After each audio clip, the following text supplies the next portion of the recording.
오한이 느껴질 만큼 서늘한 새벽 4시. 대한민국 상위 0.1%만이 거주한다는 최고급 주상복합 아파트 더 헤리티지의 1층 로비는 대리석 바닥에 조명이 반사되어 차가운 빛을 뿜어내고 있었다. 경비 초소의 오경비는 꾸벅꾸벅 졸다 말고 들려오는 익숙한 소리에 화들짝 놀라 잠이 깼다. 사. 마치 낙엽을 쓰는 듯한 빗자루 소리였다. 이 시간에 미화원 아주머니가 나올 리가 없는데. 오경비가 눈을 비비며 초소 밖으로 고개를 내밀었을 때 그의 눈이 휘둥그레졌다. 로비 한가운데서 빗자루질을 하는 사람은 다름 아닌 이 아파트 68층 150평짜리 펜트하우스에 사는 박 회장이었기 때문이다. 7순이 넘은 나이에도 늘 최고급 맞춤 정장만 입던 그가 지금은 색 바랜 네이비색 작업복 점퍼에 낡은 운동화를 신고 있었다. 그는 마치 수십 년간 이 일을 해온 사람처럼 능숙하게 로비 구석의 먼지를 쓸어 모으고 있었다. 오경비는 침을 꿀꺽 삼켰다. 저 양반이 벌써 저러기 시작한 지 보름이 넘어가고 있었다.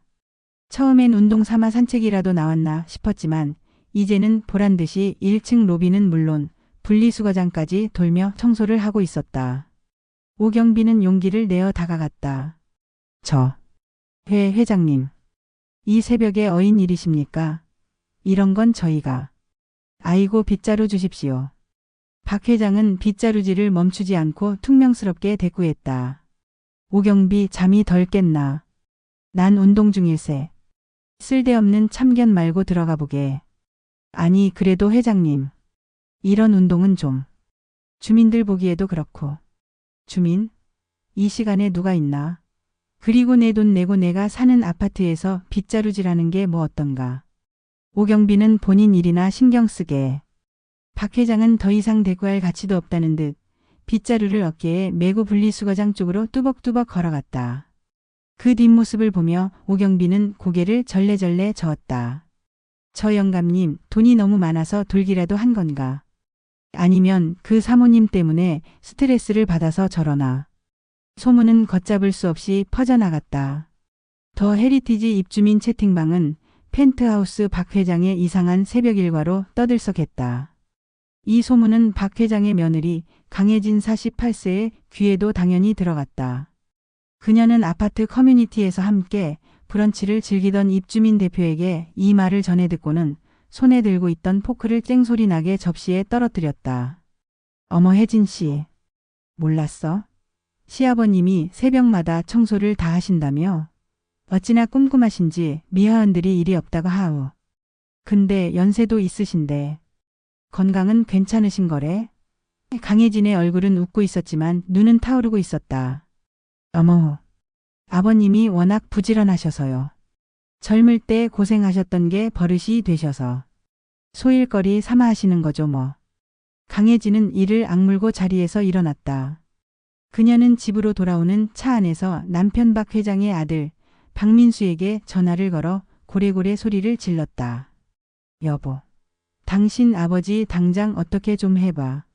오늘 내가 그 여편네들 앞에서 무슨 망신을 당했는지 알아? 소일거리? 미쳤어 정말. 수천억대 대명건설 회장님이 아파트 청소를 한다는 게 말이 돼. 사람들이 우리 집안을 뭘로 보겠냐고. 그녀에게 중요한 것은 시아버지의 건강이 아니었다. 오직 더 헤리티지 주민들 사이에서 유지해온 자신의 급과 체면, 그리고 대명건설이라는 타이틀이 주는 부와 명예뿐이었다. 당신 아버지가 저러는 거 다 당신 어머니 때문이야. 그 치매 노인 내 수발 드느라 아버님까지 이상해진 거라고.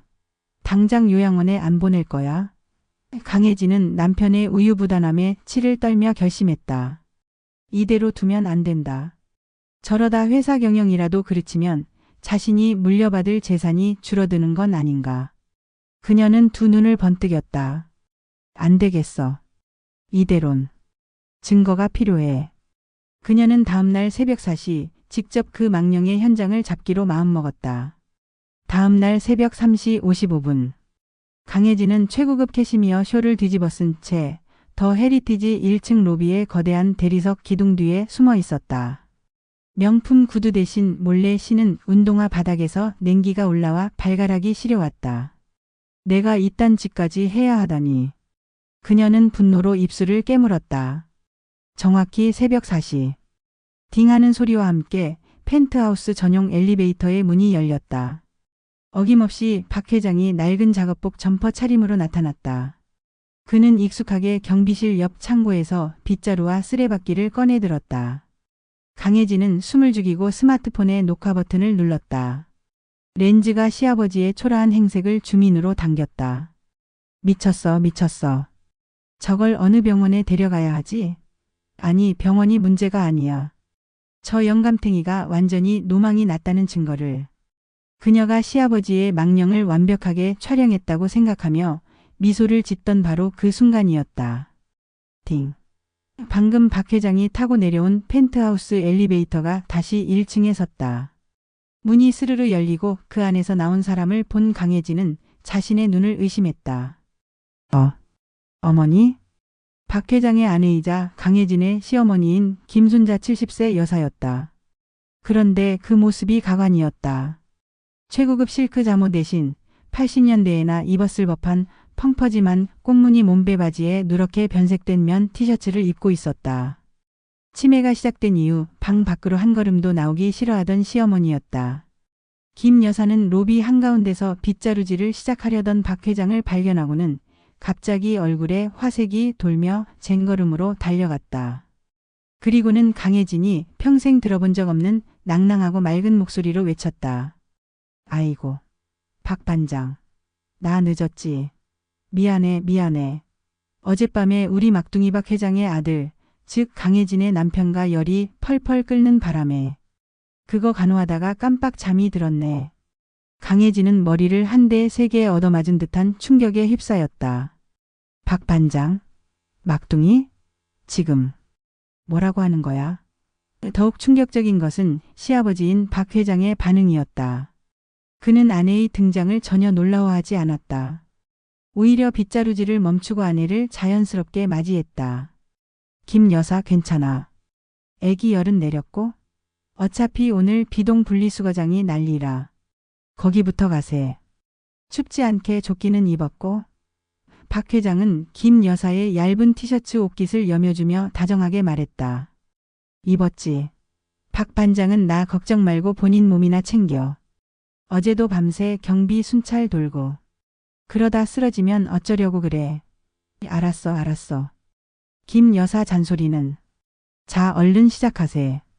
오늘 저기 화단에 담배 꽁초가 많던데. 두 노부부는 마치 30년 지기 청소 동료처럼 한 사람은 빗자루를, 한 사람은 집게를 들고 나란히 로비 문을 나서 어두운 화단 쪽으로 걸어갔다. 강혜진은 그 자리에 얼어붙은 채 손에 든 스마트폰을 떨굴 뻔했다. 박 반장과 김 여사. 그제야 그녀는 아주 오래전 시아버지가 사업에 실패하고 모든 것을 잃었을 때 지금 이 더 헤리티지가 들어서기 전 낡은 주공 아파트 단지에서 시아버지는 경비반장으로 시어머니는 청소 미화원으로 일하며 빚을 갚았다는 이야기를 들었던 것이 기억났다. 이것들이 둘이 쌍으로 미쳤어. 여기가 어디라고. 여기가 30년 전 그거지 소굴인 줄 알아. 강혜진의 경악은 이내 차가운 분노로 그리고 곧이어 교활한 환희로 바뀌었다. 그래.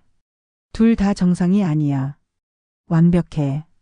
이건 하늘이 내게 준 기회야. 그녀는 다시 녹화 버튼을 눌렀다. 이번에는 두 노인이 정답게 쓰레기를 줍는 모습을 더 가까이, 더 자극적으로 담기 시작했다.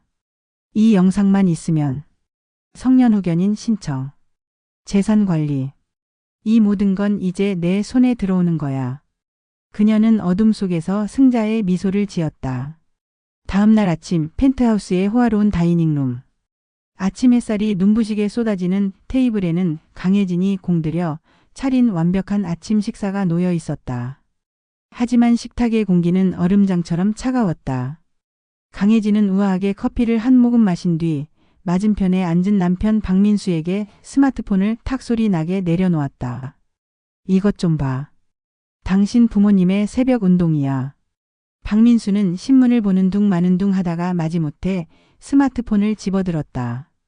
영상이 재생되고 자신의 부모님이 낡은 작업복과 몸빼바지 차림으로 박 반장, 김 여사라 부르며 청소하는 모습이 나오자 그의 얼굴은 하얗게 질려버렸다. 이게 뭐야? 어머니까지. 왜 저러시는 거야? 강혜진은 기다렸다는 듯 쏘아붙였다. 봤지? 이게 운동이야. 이게 소일거리냐고. 두 분 다 정상이 아니야. 당신 아버지 이제 판단력이 완전히 흐려졌어. 어머니 치매가 옮기기라도 한 거야. 이대로 두면. 대명건설. 저 늙은이 손에서 다 망가지는 거 순식간이라고. 박민수는 아버지의 그늘에서 벗어나 본 적 없는 무능하고 유약한 아들이었다. 그는 아버지에 대한 두려움과 아내의 등살 사이에서 어쩔 줄 몰라 했다. 그래도 아버지가 어머니를 챙기시는 거 아닐까? 어머니 요즘 저렇게 웃는 거 오랜만에 보잖아. 챙겨. 강혜진의 목소리가 찢어질 듯 날카로워졌다. 저게 챙기는 거야? 저건 동반 망령이야. 당신 이래도 아버지가 무서워? 당신 아들 내년에 미국 보낼 유학비는? 이번 달 내 카드값은? 이 집 관리비는? 다 누가 대고 있는데. 저 노인네가 회사 말아먹으면 우린 다 저 부모님처럼 빗자루 들고 거리로 나앉는 거라고. 강혜진은 재산이라는 가장 확실한 무기로 남편의 마지막 양심을 찔렀다. 박민수는 결국 고개를 숙였다. 알았어. 그럼. 당신이 알아서 해. 난 모르겠다. 강혜진은 기다렸다는 듯 서류 가방을 챙겨들었다. 좋아. 그럼 당신은 오늘 주주총회에나 얌전히 참석해. 나머진 내가 정리할 테니까. 그녀는 곧장 시아버지 박 회장의 서재로 향했다. 박 회장은 아내 김 여사에게 그림책을 읽어주고 있었다. 치매 이후 글자를 잊어버린 아내를 위한 아침 일과였다. 강혜진은 노크도 없이 문을 벌컥 열었다. 아버님, 어제 새벽에 제가 다 봤습니다. 박 회장은 읽던 책에서 눈을 떼지 않고 말했다. 뭘 봤다는 건가? 아버님, 어머님 모시고 그게 무슨 짓이세요? 당장 그만두세요. 사람들이 다 아버님 미쳤다고 저희 집안 손가락질한다고요. 어머님은 당장. 제가 알아본 요양원이 있습니다. 거기로 모시는 게. 그때 그림책만 멍하니 보던 시어머니 김 여사가 고개를 들었다. 그녀는 강혜진을 알아보지 못하고 마치 낯선 사람을 보듯 경계하며 말했다. 어머, 웬 젊은 아줌마가 아침부터 소리를 지르고 난리야.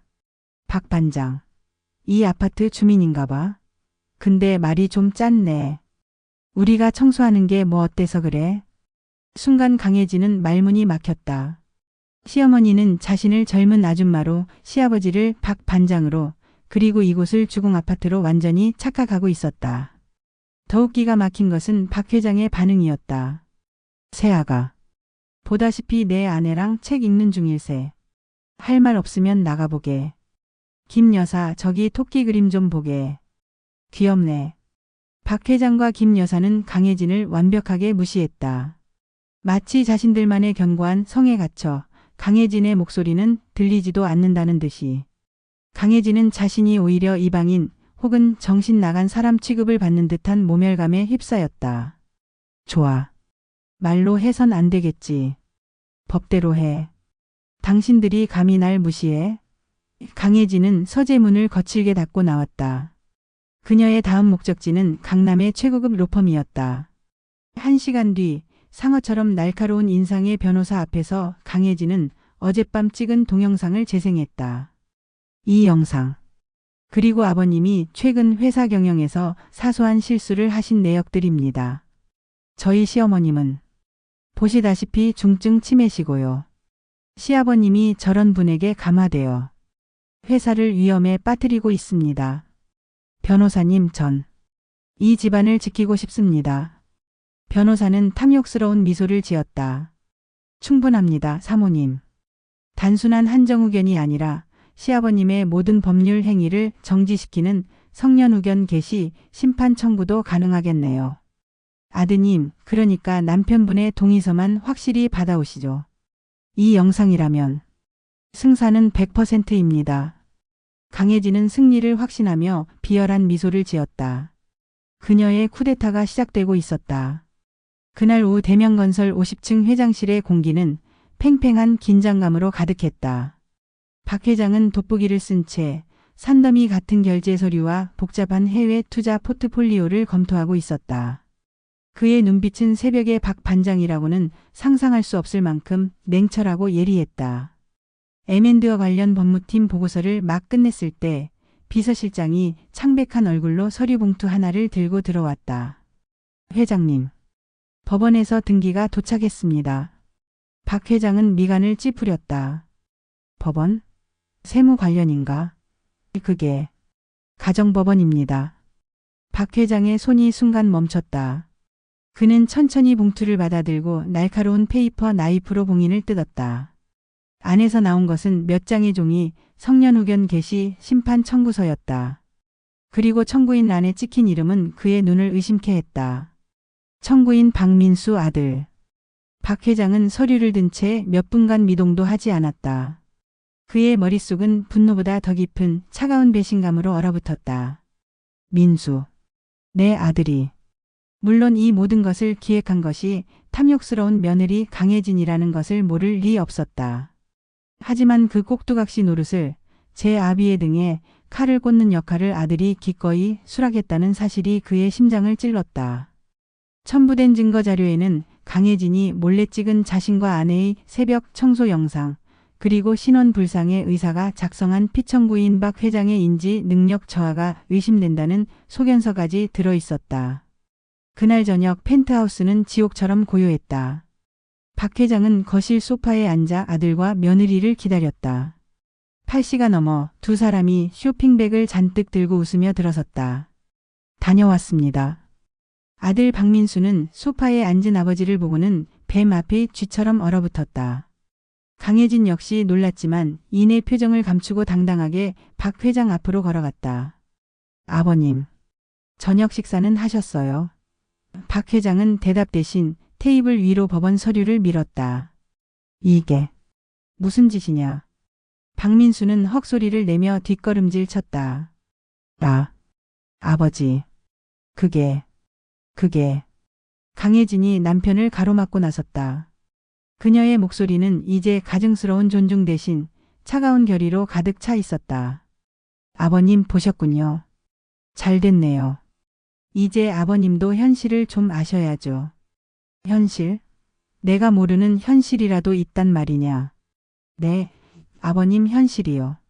매일 새벽마다 청소부 노릇이나 하시고 치매 걸린 어머님이랑 박 반장, 김 여사 노름이나 하시는 게. 그게 현실인가요? 아버님은 지금 회장이 아니라 광대가 되셨다고요. 강혜진의 목소리가 높아지자 방 안에서 그림책을 보던 아내 김 여사가 불안한 듯 문을 빼꼼 열고 내다봤다. 왜들 이리 시끄러워? 혹시 집주인 아줌마 왔어요? 우리 월세 밀렸어요. 김 여사는 강혜진을 보고 겁에 질려 중얼거렸다. 그 모습에 강혜진은 코웃음을 쳤다. 보세요 아버님. 저게 정상이에요. 저런 어머님께 휘둘려서 아버님까지 판단력이 흐려지셨어요. 회사가 이 집안이 위험하다고 판단했습니다. 그래서 민수 씨와 제가 아버님을 보호해드리기로 한 거예요. 박 회장이 읊조렸다. 내 재산을, 내 회사를 너희가 보호하겠다. 네, 아버님은 이제 쉬셔야죠.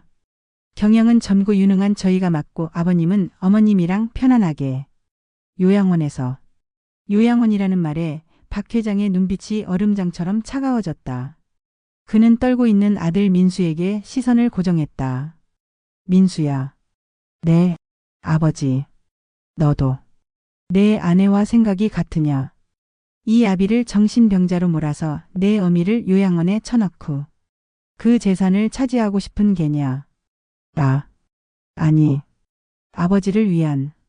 그러니까. 아들은 끝내 아버지의 눈을 마주치지 못하고 고개를 숙였다. 그 침묵은 긍정보다 더 잔인한 배신이었다. 박 회장은 천천히 일어섰다. 강혜진. 내 아버님. 너는 내가 지금 무슨 짓을 저질렀는지 평생 후회하게 될 것이다.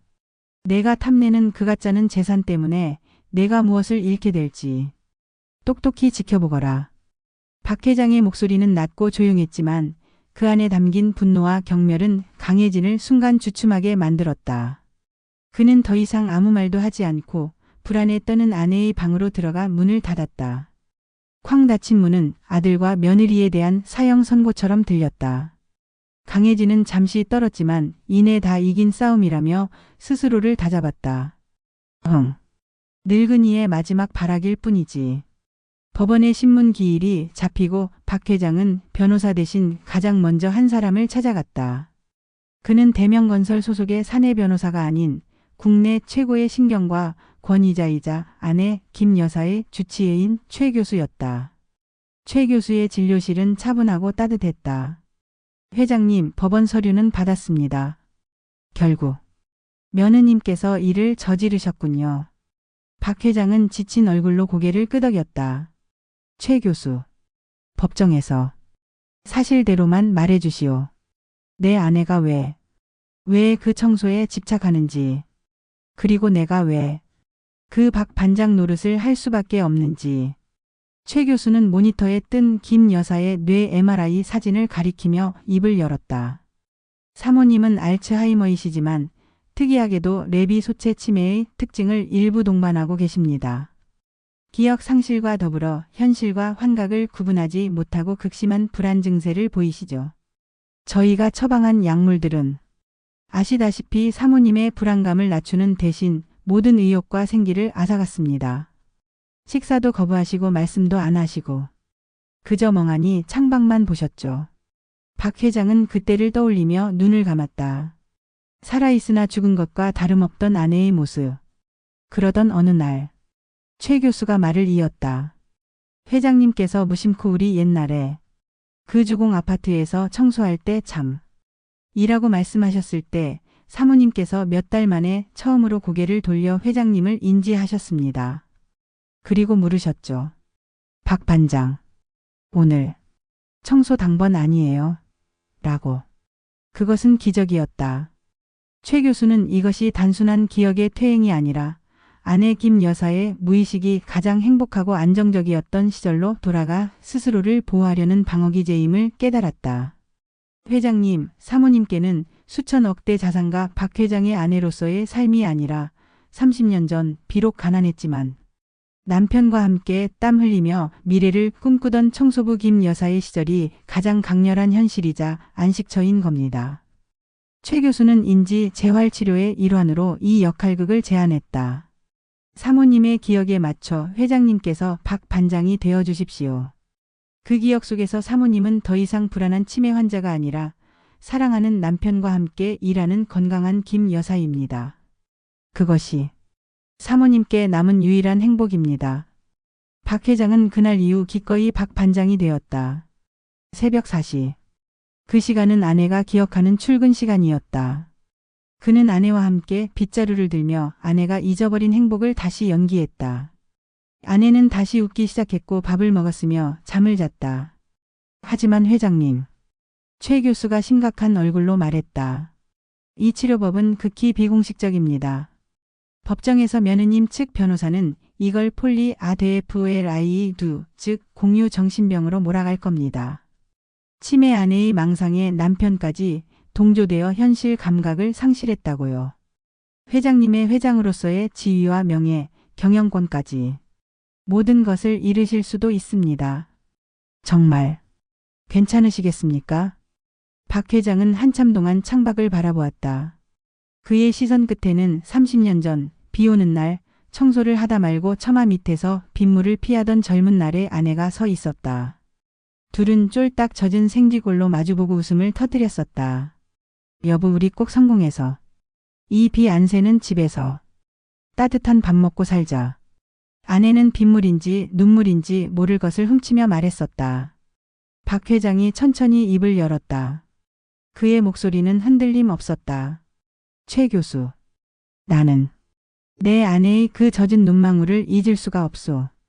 내가 대명을 이룬 것은 저 아이 눈에 다시는 눈물 고이게 하지 않겠다는 약속 때문이었소. 그런데 나는 회장이 되었지만 내 아내는 행복을, 기억을 잃었소.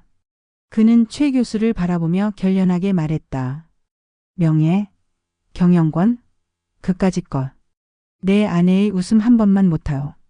며느리 아이가 원하는 게 내 자리라면 기꺼이 내어줄 수 있어. 하지만 내 아내의 마지막 행복을 빼앗아 가도록 둘 수는 없소. 법정에서 나는 내 아내를 지키기 위해 기꺼이 정신병자가 될 것이요. 박 반장이 될 것이요. 그의 결심은 수천억의 재산보다 더 무겁고 단단한 한 남자의 마지막 사랑이었다. 결전의 날. 가정법원의 신문실은 차가운 긴장감이 감돌았다. 한쪽에는 며느리 강혜진과 아들 박민수, 그리고 상어처럼 날카로운 인상의 로펌 변호사가 앉아 있었다. 반대편에는 박 회장이 홀로 앉아 있었다. 그의 변호사는 최 교수와 함께 증인석에 대기 중이었다. 강혜진 측 변호사가 먼저 공세에 나섰다. 존경하는 재판장님. 저희는 피청구인 박 회장님의 정신 상태가 중증 치매를 앓고 있는 아내 김순자 씨의 망상에 동조되어 현실과 환상을 구분하지 못하는 심각한 공유 정신병 상태라고 판단합니다. 그는 준비해온 대형 스크린에 강혜진이 찍은 새벽 청소 동영상을 재생했다. 법정 안의 모든 사람들이 수천억대 회장의 초라한 빗자루질과 박 반장을 외치는 아내의 모습을 충격적으로 바라봤다. 보십시오. 이것이 대한민국 굴지의 건설사 회장의 모습입니다.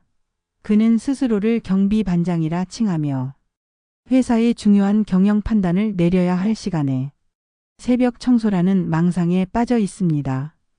변호사는 강혜진이 매수한 가짜 의사의 소견서를 증거로 제출했다.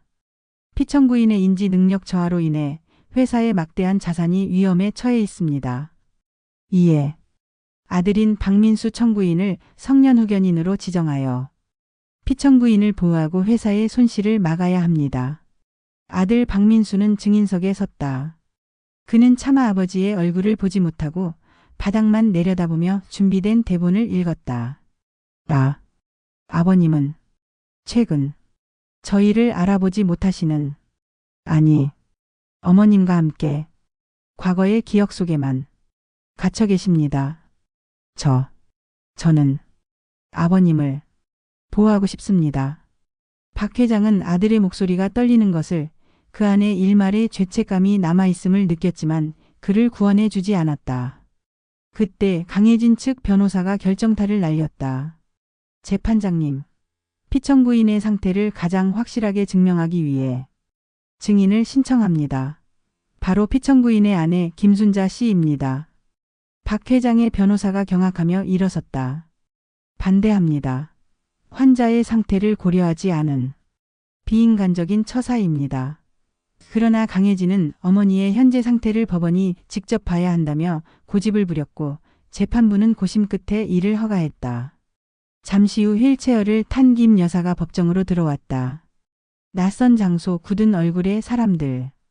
김 여사는 공포에 질려 휠체어 손잡이를 꽉 잡았다. 강혜진 측 변호사가 다정한 목소리로 위장하며 김 여사에게 다가갔다. 어머님 괜찮으세요? 저 좀 보세요. 혹시 저기 앉아있는 분, 저분 누구신지 아시겠어요? 변호사가 가리킨 것은 최고급 정장을 입고 근엄한 표정으로 앉아있는 박 회장이었다. 김 여사는 박 회장을 한참 동안 바라봤다. 그녀의 눈동자가 혼란스럽게 흔들렸다. 그는 낯설었다. 늘 다정하게 웃어주던 박 반장이 아니었다. 무섭고 근엄하고 차가운 회장님이었다. 몰라요. 누구세요? 무서워. 김 여사가 고개를 저으며 울먹이기 시작했다. 강혜진의 입가에 잔인한 미소가 번졌다. 완벽했다.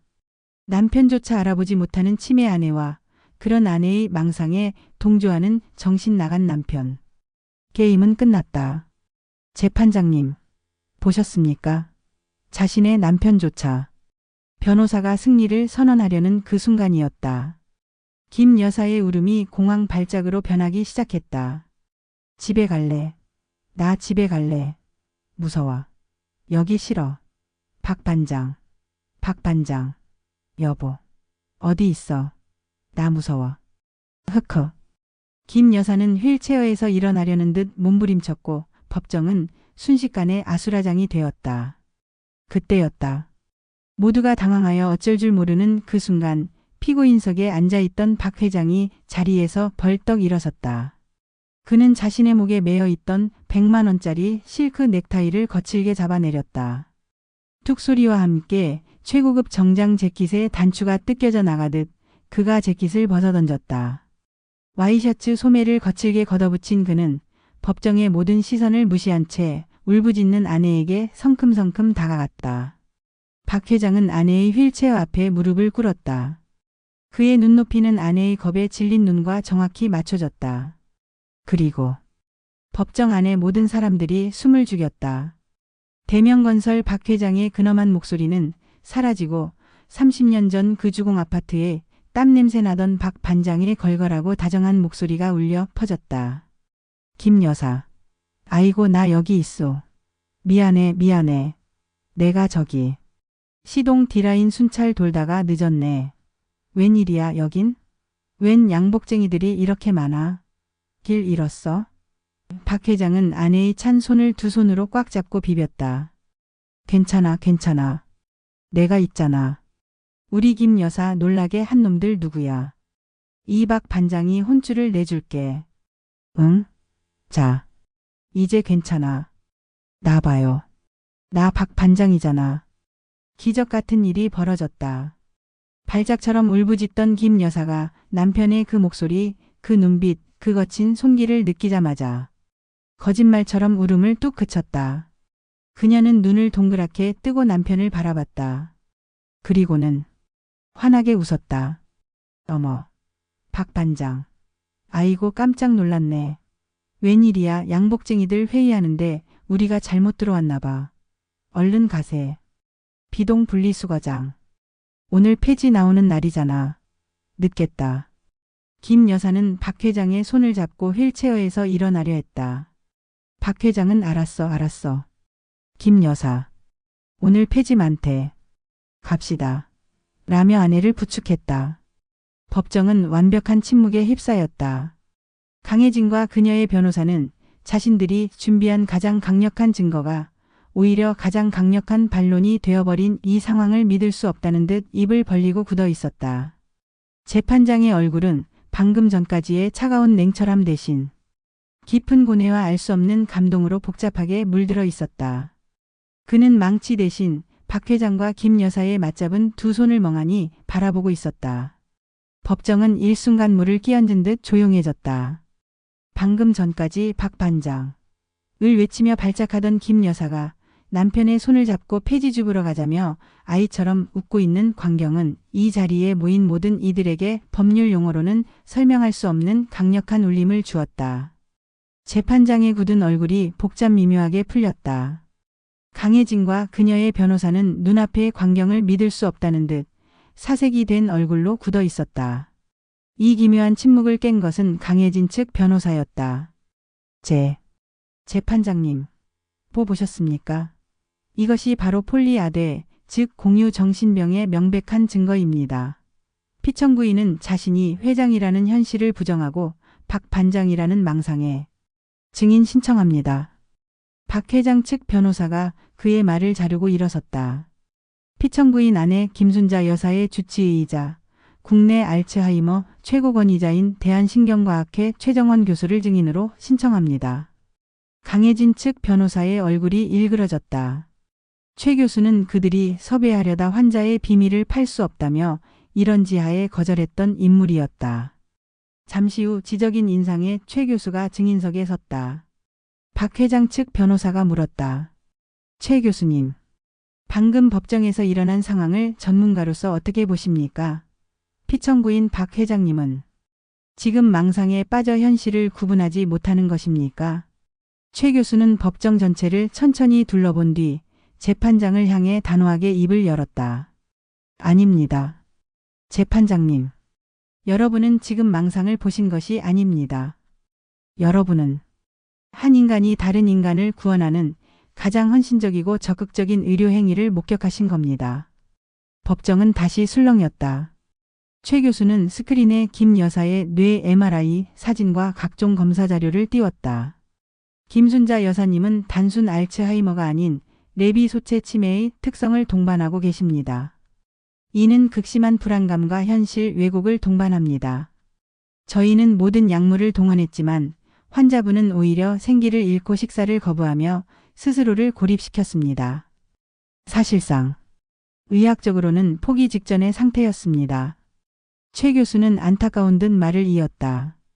그러던 어느 날 박 회장님께서 무의식적으로 30년 전 고생했던 시절에 박 반장 행세를 하셨을 때 김 여사님은 기적적으로 반응하셨습니다. 웃고 식사하고 잠을 주무셨습니다. 저희 의료진은 이것이 사모님의 무의식이 선택한 유일한 안전지대임을 깨달았습니다. 그는 재판장을 정면으로 바라보며 말했다. 그래서 저희 의료진은 박 회장님께 처방을 내렸습니다. 인지 재활을 위한 상황 재현 치료. 즉, 박 회장님께 박 반장이 되어달라고. 아내의 기억 속으로 직접 들어가 달라고 요청드린 것입니다. 회장님은 회장으로서의 체면과 명예, 그 모든 것을 버리고 오직 아내를 살리기 위해 기꺼이 박 반장이라는 치료사가 되신 겁니다.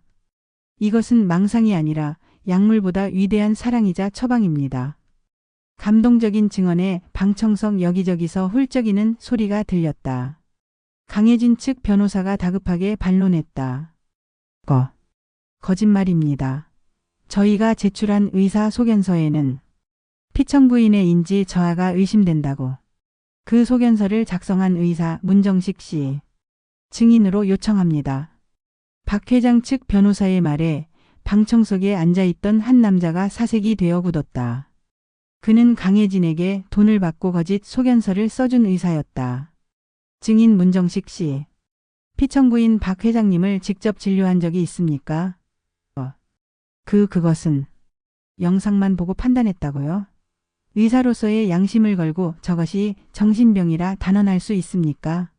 최 교수님의 처방을 반박할 의학적 근거가 있습니까? 문 의사는 땀만 뻘뻘 흘리며 아무 대답도 하지 못했다. 모든 것이 명확해졌다. 며느리 강혜진의 탐욕이 모든 것을 망상으로 몰아붙였고 남편 박 회장은 모든 것을 사랑으로 감싸 안았다. 재판장은 무겁게 입을 열었다. 청구인 측에 묻겠습니다. 더 이상 신문을 진행할 의미가 있습니까? 강혜진은 이를 악물고 변호사를 노려봤지만 변호사는 고개를 숙인 채 서류만 뒤적일 뿐이었다. 재판장이 망치를 두드렸다. 청구인 박민수, 강혜진의 성년후견 개시 심판 청구를 기각합니다. 이 법정에서 확인한 것은 피청구인의 무능이 아니라 인간의 존엄성을 지키려는 위대한 헌신이었습니다. 패정합니다. 땅, 땅, 땅. 망치 소리는 강혜진의 심장에 박히는 못소리처럼 울렸다. 그녀는 온몸에 피가 빠져나가는 듯한 굴욕감에 휩싸여 그 자리에 주저앉았다. 모든 것이 수포로 돌아갔다. 그날 밤 펜트하우스의 거실은 법정보다 더 싸늘했다. 바닥에 주저앉은 강혜진은 넋이 나간 사람처럼 최고급 크리스탈 잔에 수천만 원짜리 와인을 물처럼 들이켜고 있었다. 아들 박민수는 소파 끝에 앉아 손톱만 물어뜯고 있었다. 강혜진이 잔을 대리석 테이블에 3개 내려놓았다. 끝난 게 아니야. 항소할 거야. 최정원이고 뭐고 다 매수해 버릴 거야. 당신 아버지 저대로 두면 회사는. 그만해 혜진아. 박민수가 처음으로 아내에게 소리쳤다. 우리가 틀렸어. 아버지는 어머니를. 닥쳐. 이 무능한 인간. 당신이 처음부터 제대로 했으면, 당신이 아버지 흉내라도 냈으면 내가 이딴 짓까지 안 했어. 결국 당신 때문에. 두 사람이 서로를 물어뜯으며 고성을 지르던 그때 서재문이 끼익 열리고 박 회장이 나타났다. 그는 새벽에 박 반장도 법정의 헌신적인 남편도 아니었다. 그는 대명건설을 맨손으로 일군 냉철하고 무자비한 회장의 얼굴을 하고 있었다. 그의 손에는 두꺼운 바인더가 들려 있었다. 쾅. 박 회장은 바인더를 테이블 위에 집어던졌다. 와인잔이 넘어져 붉은 와인이 하얀 대리석 바닥을 적셨지만 강혜진은 그보다 더 짙은 공포에 휩싸였다. 세아가, 네, 아버님, 내가, 그리고 내 아들놈이, 그렇게 탐내던 재산, 그렇게 보호하고 싶어 안달이 났던 대명건설, 그게 이 안에 다 들어있다. 어디 한번 열어보거라. 강혜진은 떨리는 손으로 바인더를 열었다. 첫 장을 넘기는 순간 그녀의 눈이 믿을 수 없다는 듯 커졌다. 온통 붉은색 글씨. 수십 개의 은행에서 날아온 대출 만기 연장 불가 통보서, 채무불이행 경고장, 자산 압류 예정 통보서. 이게 다 뭐예요, 아버님? 뭐긴. 내가 그토록 원하던 경영권의 실체다. 박 회장이 차갑게 웃었다. 대명건설. 3년 전 두바이 신도시 프로젝트에서 천문학적인 사기를 당했다. 내가 평생 일군 모든 것이 그 사막에 다 묻혔어. 거짓말이시죠. 주가는, 언론에서는, 주가. 이 아비가 무너지는 모습을 보이기 싫어서 내 마지막 남은 사재를 털어 간신히 막고 있던 거다. 이 펜트하우스, 이것도 담보로 잡힌 지 오래다. 내가 긁어대는 그 카드가 내 아들놈 유학비. 다 빚으로 내고 있던 거라고. 강혜진의 머릿속이 하얗게 비었다. 빚이라고? 이 모든 게 빚? 내가 왜 새벽마다 그 청소부 노릇을 했는지 아느냐. 물론 내 시어머니 때문이기도 하지만 잠이 오지 않아서였다. 30년 전 맨바닥에서 다시 일어섰던 그 시절을 떠올리지 않으면 당장이라도 이 68층에서 뛰어내리고 싶을 만큼 절망스러워서였다. 박 회장은 떨고 있는 아들 민수를 노려봤다. 그런데 내 아들이라는 놈이, 내 며느리라는 것이 나를 정신병자로 몰아 내 마지막 남은 숨통을 끊어놓으려고 해? 박 회장은 마지막 서류 한 장을 강혜진의 얼굴 앞에 던졌다. 그것은 파산 신청서였다. 내일 아침 9시 법원에 접수할 서류다. 대명건설은 끝났어. 내가 지키려던 건 회사가 아니라 내 아내의 마지막 존엄 그거 하나였다. 박 회장은 강혜진을 향해 평생 한 번도 보인 적 없는 경멸의 눈빛을 보냈다. 세아가, 넌 내가 이긴 줄 알았겠지. 넌 날 상대로 싸운 게 아니야. 넌 텅 빈 유령을 상대로 칼춤을 춘 거다. 안 돼. 강혜진은 그 자리에 무너져 내렸다. 그녀가 그토록 갈망했던 모든 것, 이 펜트하우스, 보석, 명예, 그 모든 것이 한순간에 빚이라는 두 글자로 변해버렸다. 그녀가 정신병자 취급하며 요양원에 버리려 했던 시어머니는 이 지옥 같은 현실을 잊고 박 반장과 함께 행복한 망상 속에 살고 있었다. 정작 현실에 발을 딛고 선 자신은 파산이라는 지옥에 떨어졌다. 내가 그토록 원하던 재산이니 이 빚은 너희 부부가 사이좋게 나눠 갖거라. 난 내 아내와 함께 내 진짜 집으로 돌아갈 테니. 박 회장은 뒤도 돌아보지 않고 아내의 방으로 들어갔다. 쾅 닫히는 문소리는 강혜진의 탐욕스러운 인생에 내려진 파산 선고였다. 박 회장이 사라진 거실에는 숨막히는 정적만이 흘렀다. 강혜진은 바닥에 엎드린 채 붉은 와인과 눈물이 뒤섞여 흐르는 대리석 바닥만 멍하니 바라보고 있었다. 비. 그 단어만이 망치처럼 그녀의 머리를 내리쳤다. 아들 박민수는 소파에 파묻혀 아버지 하며 어린아이처럼 울고만 있었다. 그때 강혜진이 마치 전기에 감전된 사람처럼 벌떡 일어났다. 아니야. 날 속이려는 거야. 그럴 리 없어. 날 시험하는 거야. 그녀는 미친 사람처럼 머리를 흩날리며 서재로 뛰어들어갔다. 그녀는 박 회장의 책상 위 컴퓨터를 켰다. 은행 사이트에 접속하려 했지만 이미 모든 공인인증서는 박 회장에 의해 파기된 후였다. 그녀는 자신의 스마트폰을 집어들었다. 그녀가 알고 지내던 대명건설의 재무 담당 이사에게 전화를 걸었다.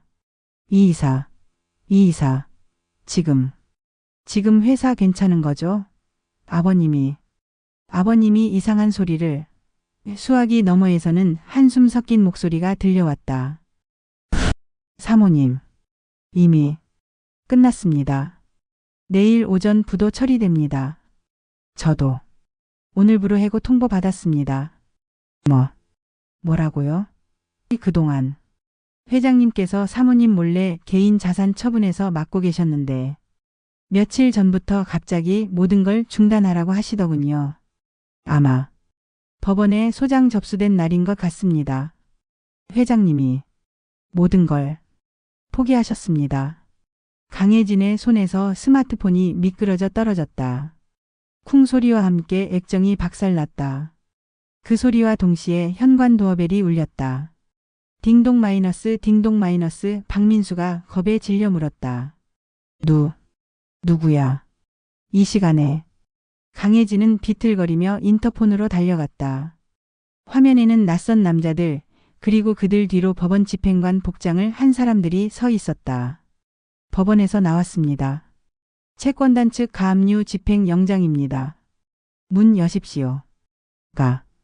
가압류? 현관문 밖에서 거칠게 문을 두드리는 소리가 들려왔다. 쾅. 문 안 여시면 강제 개방하겠습니다. 강혜진은 뒷걸음질 쳤다. 그녀가 평생을 바쳐 손에 넣은 이성. 더 헤리티지 68층 펜트하우스.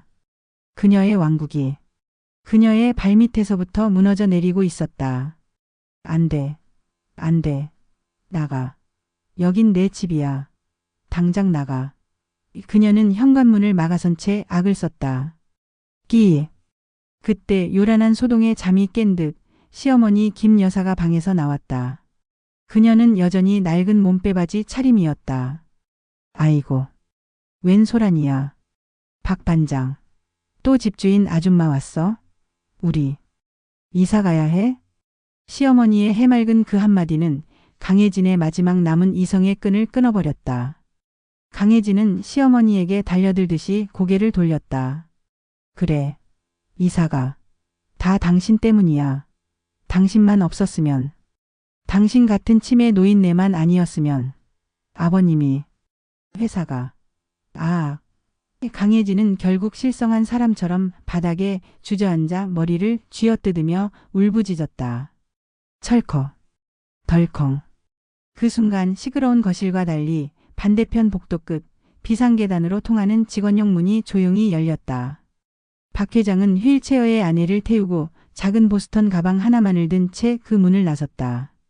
휠체어에 앉은 김 여사는 남편이 덮어준 낡은 담요를 꼭 쥔 채 30년 전 그날처럼 남편을 보며 해맑게 웃고 있었다. 박 반장, 우리 어디가? 드디어 우리 집으로 가는 거야? 박 회장은 아내의 주름진 손을 꼭 잡았다. 그의 눈에는 눈물이 고였지만 목소리는 더없이 평온했다. 그래, 김 여사. 드디어 우리 진짜 집으로 갑시다. 이제 아무도 우리 방해 못해. 화물용 엘리베이터의 문이 닫히고 두 사람은 어둠 속으로 사라졌다. 거실에서는 채권자들의 고성과 며느리의 절규가 뒤섞여 울려 퍼지는 가운데 텅 비어버린 최고급 펜트하우스의 창밖으로 서서히 새벽이 밝아오고 있었다. 강혜진이 그토록 혐오했던 새벽 4시가 그녀의 파멸을 비추고 있었다. 쾅.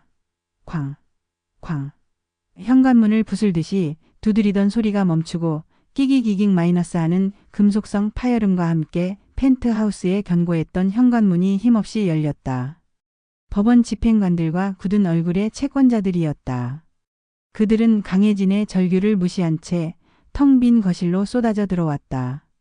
법원 집행관입니다. 지금부터 채권단 주관 하에 대명건설 및 대표이사 박 회장, 연대보증인 박민수, 강혜진 씨 소유의 모든 동산에 대한 가압류 집행을 시작하겠습니다. 안 돼. 나가. 여긴 내 집이야. 당신들 뭔데 남의 집에 함부로 들어와. 강혜진이 실성한 듯 소리치며 집행관의 팔을 붙잡았지만 집행관은 그녀를 기계적으로 떼어냈다. 사모님, 공무집행 방해입니다.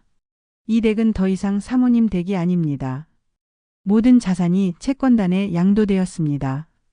그 말이 신호탄인 듯 사람들은 일사불란하게 움직이기 시작했다. 그들의 손에는 롤 형태로 말린 붉은색 가압류 딱지가 들려 있었다.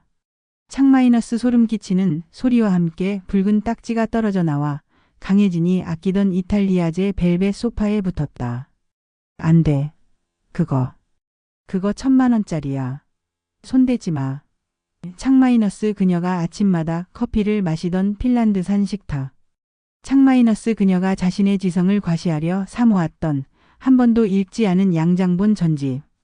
창 그녀가 발 시리다며 깔아놓은 페르시아산 카페.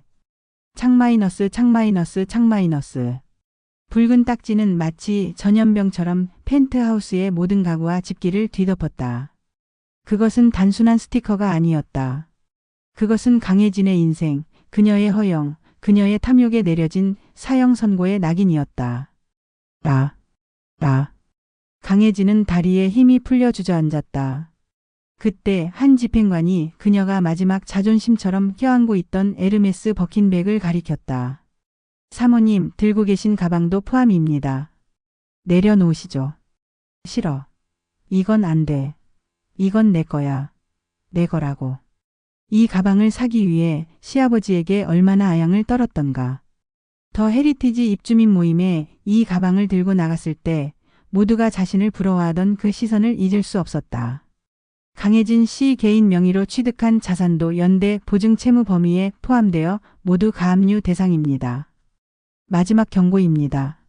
내려놓으세요. 집행관이 강제로 가방을 빼앗아 들고 그 영롱한 오렌지색 가죽 위에 무심하게 붉은 딱지를 창 붙였다. 강혜진의 이성이 툭 끊어졌다. 그녀는 멍하니 고개를 들었다. 모든 것이 붉은 딱지로 뒤덮인 거실. 그 풍경은 마치 지옥도 같았다. 그때 그녀의 눈에 비친 것은 거실의 80인치 대형 TV 화면이었다. 전원이 꺼진 검은 화면 위에 붉은 딱지가 붙어 있는 자신의 모습이 비쳤다. 머리는 산발이 되고 마스카라가 번져 눈물 자국이 시커멓고 값비싼 실크 원피스는 구겨져 있었다. 그 모습은 그토록 자신이 경멸하고 혐오했던 새벽 4시의 청소부보다 더 추하고 치매 노인보다 더 비참했다. 그때 현관 밖에서 수근거리는 소리가 들렸다. 소동을 듣고 나온 이웃 주민들 그리고 1층에 오경비까지 올라와 있었다. 오경비는 혀를 차며 중얼거렸다. 아이고. 쯔쯔쯔. 회장님하고 사모님은 새벽에 벌써 나가셨다던데. 저 며느리만 남아서 저 꼴이람. 그 시선, 그 동정, 그 경멸. 강혜진이 평생 남들에게 퍼부었던 그 시선이 이제 부메랑이 되어 자신에게 돌아왔다. 강혜진은 결국 귀를 막고 비명을 지르며 그 자리에 쓰러졌다. 소파에 멍하니 앉아 이 모든 것을 지켜보던 아들 박민수. 그는 울지도 소리치지도 않았다. 그는 그저 붉은 딱지가 붙은 아버지의 빈 의자를 바라보며 중얼거렸다. 아버지. 제가 잘못했어요. 하지만 그 사죄를 들어줄 아버지는 이미 이 지옥을 떠난 후였다. 빈 껍데기만 남은 펜트하우스에는 며느리의 절규와 아들의 공허한 후회만이 붉은 딱지처럼 어지럽게 나뒹굴었다. 더 헤리티지 68층 펜트하우스에서 빠져나온 박 회장과 아내 김 여사는 화물용 엘리베이터를 타고 지하 주차장으로 내려왔다. 그곳에는 최고급 세단 대신 박 회장이 미리 불러둔 낡은 1톤 트럭 한 대가 기다리고 있었다. 박 회장은 조심스럽게 아내를 휠체어에서 일으켜 트럭 조수석에 태웠다. 그리고 자신은 운전석에 올라탔다. 트럭은 막동이 트기 시작하는 새벽의 도시를 가로질렀다. 강남의 화려한 불빛을 뒤로하고 한강 다리를 건너 점차 낡고 오래된 풍경 속으로 들어갔다.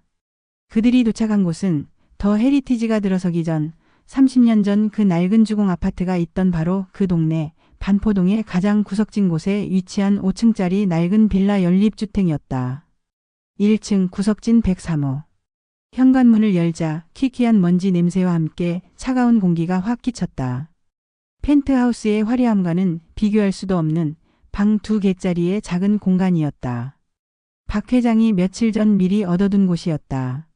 그는 회사가 무너질 것을 직감했을 때 자신의 마지막 남은 비상금, 아내 몰래 숨겨두었던 마지막 현금을 털어 이곳을 마련했다. 모든 것이 압류될 것을 알았기에 오직 현금으로만 계약한 그들 부부의 마지막 피난처였다. 아이고, 여보. 아니, 박 반장. 우리 이사 왔네. 휠체어에서 내린 김 여사는 낯선 곳에 대한 두려움 대신 이상한 안도감을 느꼈다. 펜트하우스의 높고 차가운 대리석 바닥과 달리 이곳에 누렇게 변색된 장판은 왠지 모르게 익숙했다. 그래, 김 여사. 우리 이사 왔어. 이제 여기가 우리 집이야. 박 회장은 작은 보스턴 가방을 열었다.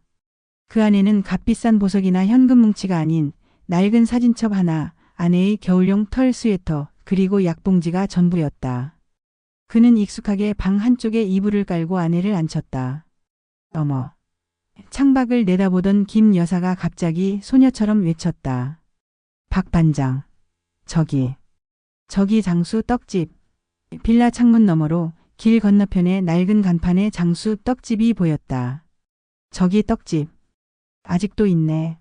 우리 민수 어릴 때 저기서 백설기 사다 먹고 그랬는데. 치매로 모든 기억을 잃어가던 아내가 30년 전 이 동네의 풍경을 기억해낸 것이다. 박 회장은 순간 목이 메어 아무 말도 할 수 없었다. 그가 평생을 바쳐 이룬 성공은 아내의 기억을 앗아갔는데 30년 전의 가난은 아내의 기억 속에 행복으로 남아 있었다.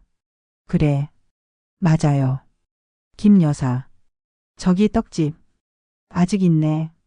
이따가 내가 가서 백설기 사올게. 응? 좋아. 우리 민수도 줘야지. 아내가 해맑게 웃었다. 그때 박 회장이 벽에 걸린 낡은 작업복을 집어들었다. 그것은 더 헤리티지에서 입던 연기용 작업복이 아니었다. 진짜 경비원 유니폼이었다. 김 여사 나 이제 일하러 가야 돼. 늦겠어. 어머. 벌써? 어느 아파트인데? 여기. 바로 옆동. 104동 아파트. 오늘부터 내가 거기 반장이야. 박 회장은 파산 신청 직전 이 빌라 근처의 작은 아파트 경비원 자리에 익명으로 지원했었다.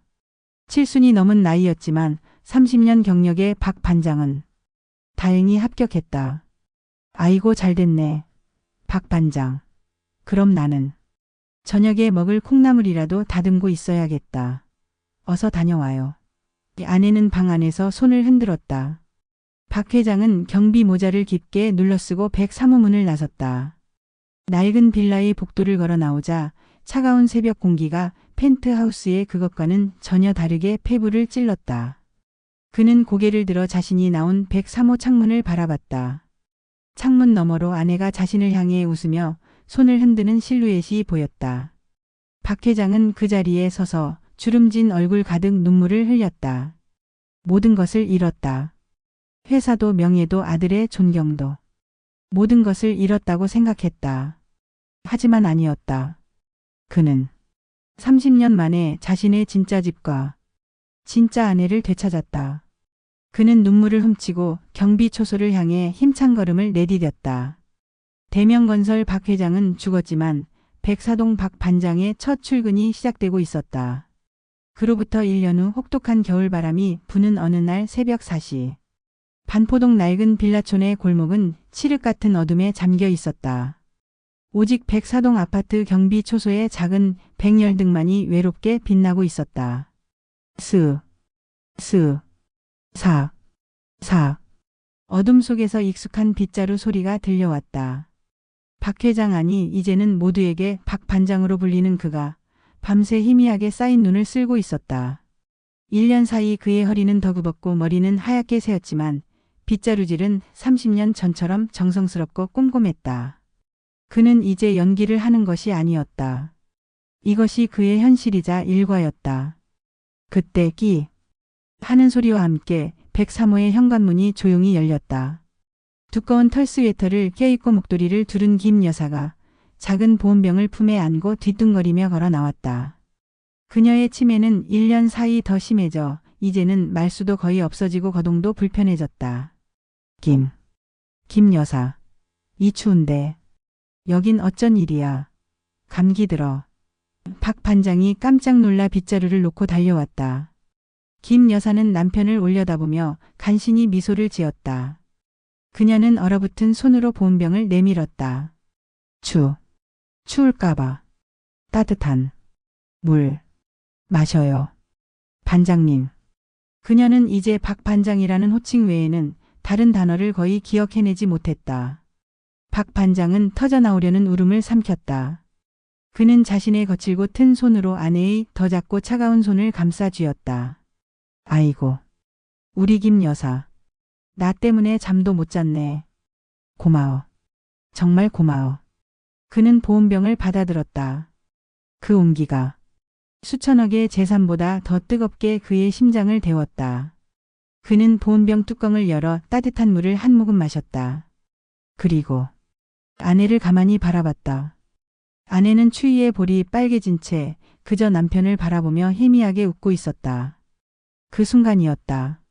늘 안개처럼 흐릿했던 아내의 눈동자에 아주 잠깐 총기가 돌아왔다. 그녀는 박 반장을 보는 것이 아니었다. 그녀는 30년 아니 50년을 함께한 자신의 남편을 바라보고 있었다. 여보. 바람 소리에도 묻힐 만큼 작은 목소리였다. 하지만 박 반장의 귀에는 천둥처럼 크게 울렸다. 그의 심장이 멎는 듯했다. 그는 1년 만에, 아니 치매가 시작된 이후 몇 년 만에 처음 듣는 그 호칭에 숨을 쉴 수가 없었다. 여보? 미안해요. 나 때문에 고생만. 김 여사의 눈에서 뜨거운 눈물이 흘러 차가운 볼을 타고 떨어졌다. 그리고 고마워요. 내 남편. 박 반장은 그대로 아내를 끌어안았다. 늙고 지친 두 몸이 차가운 새벽 공기 속에서 서로의 온기를 나눴다. 아니야. 내가 고마워. 김 여사. 아니 순자야. 내가 평생 당신한테 빚만 졌어. 돌아와줘서 고마워. 박 반장은 늙은 아내의 등을 토닥이며 아이처럼 소리내어 울었다. 그 짧은 기적의 순간이 지나고 김 여사는 다시 박 반장의 아내로 돌아왔다. 박 반장, 왜 울어? 얼른 쓸어. 주민들 미끄러지겠다. 박 반장은 눈물을 훔치고 억지로 환하게 웃었다. 알았어, 김 여사. 우리 김 여사 잔소리는. 그는 아내의 손에 자신의 빗자루를 잠시 쥐어주었다. 그리고 자신은 아내가 가져온 보온병을 꼭 쥐었다. 한편 같은 시각 도시의 가장 더럽고 냄새나는 공중화장실. 한 여자가 락스 냄새에 기침을 하며 꽁꽁 언대걸레를 빨고 있었다. 1년 만에 폭삭 늙어버린 강혜진이었다. 그녀는 이혼 후 모든 것을 잃고 청소 용역으로 근근히 살아가고 있었다. 그녀가 그토록 혐오했던 청소부가 그녀의 마지막 직업이 된 것이다. 새벽 4시. 누군가는 탐욕의 대가로 가장 차가운 바닥을 닦고 있었고 누군가는 사랑을 지키기 위해 가장 따뜻한 눈길로 새벽을 쓸고 있었다. 박 반장은 아내의 어깨를 감싸 안고 함께 경비초소로 향했다. 희미하게 쌓인 눈 위로 두 노부부의 발자국이 나란히 찍히고 있었다. 그들 위로 30년 전 그날처럼 서글프지만 따뜻한 새벽동이 트고 있었다.